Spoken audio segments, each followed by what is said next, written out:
मी या निमित्ताने आपल्याला आश्वस्त करू इच्छितो, मृदूसंधारण विभागाचेही अशाच प्रकारच्या जमिनी या विकत घेण्यात आल्या आणि अनावधानाने त्याचा उल्लेख हा आपल्या GR मध्ये झालेला नाही. दादांनी लक्षात आणून दिलं.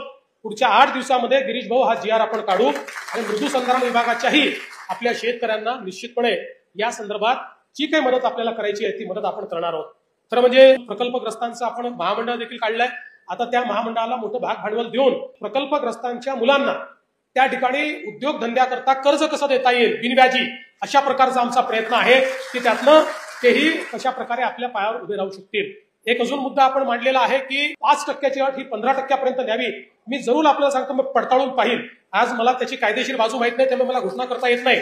पण हे जे काही वाढवता येणं शक्य असेल ते आपण वाढवण्याचा प्रयत्न करू. कारण खरंच आहे की इतक्या मोठ्या प्रमाणात प्रकल्पग्रस्तांची यादी वाढतीये आणि त्या संदर्भात आपल्याला त्यांना कुठेतरी काम देणं हे अत्यंत महत्वाचं आहे. मध्यंतरी आमच्या संजीवभाऊ कुटेंनी देखील काही प्रकल्पग्रस्तांना कशा प्रकारे आपण ऍडजस्ट करू शकू आणि जास्तीत जास्त नोकरीमध्ये कसं सामावून घेऊ शकू या संदर्भात काही विषय माझ्याकडे मांडले होते. त्याही संदर्भातला आमचा अभ्यास चाललेला आहे. मी आज या निमित्ताने आपल्याला एवढंच सांगतो, शेतकरी असतील किंवा प्रकल्पग्रस्त असतील, आज तर आम्ही जमिनी ऍक्वायर आपल्याला कराव्या लागतात, कधी सिंचनाकरता कराव्या लागतात, कधी रस्त्याकरता कराव्या लागतात.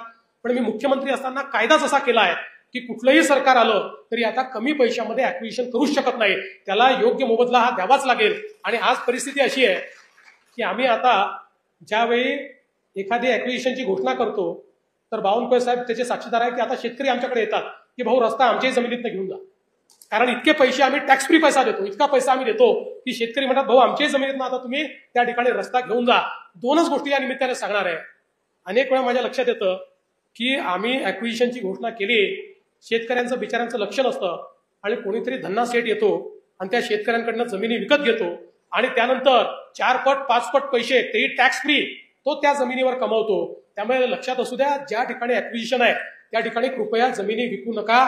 जमिनी विकण्याचं आणि कोणी घेत असेल तर एकदा पता करून घ्या की अचानक एवढी जमीन हा घेण्याकरता का आलेला आहे.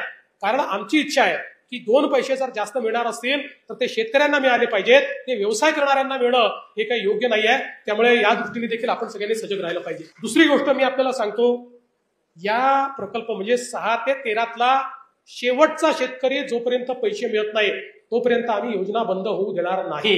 हे याकरता सांगतोय की कोणीही फसवणूक करायला आलं तर त्याला बळी पडू नका. आता याच्यामध्ये वेगवेगळ्या काळात पैसे का मिळतात, कारण त्या प्रकल्पाला ते पैसे आम्हाला द्यावे लागतात आणि मग त्यांच्या खात्यातनं तुमच्या खात्यामध्ये ते वर्ग होतात. ज्या प्रकल्पाकरता ती जमीन गेली आहे त्यामुळे त्याला कुठल्या प्रकल्पाला आधी पैसे मिळतात, कोणाला नंतर मिळतात, सगळ्यांना आम्ही आता येत्या काळामध्ये पैसे देऊन टाकणार आहे. काही तुम्हाला फार काळ वाट पाहावी लागणार नाही. पण कोणाला आज मिळतील तर कोणाला 7 दिवसांनी मिळतील, कोणाला 15 दिवसांनी मिळतील. त्यामुळे कोणी येऊन जर तुम्हाला सांगितलं तुझं नावच नाही आहे, तुझं काही प्रॉब्लेम असेल, तुम्हाला जर एकाची कोणाची अडचण असेल, आमचे सगळे मंत्री आमदार या ठिकाणी बसल्यात, त्यांच्यापर्यंत जा, त्यांना सांगा की माझं नाव सापडत नाहीये, ही माझी जमीन आहे, हे माझे कागद आहे. त्याचा पाठपुरावा करून त्यालाही पैसे मिळवून देण्याची जबाबदारी आमची आहे. पण कोणत्याही दलालाच्या भानगडीत या ठिकाणी पडू नका.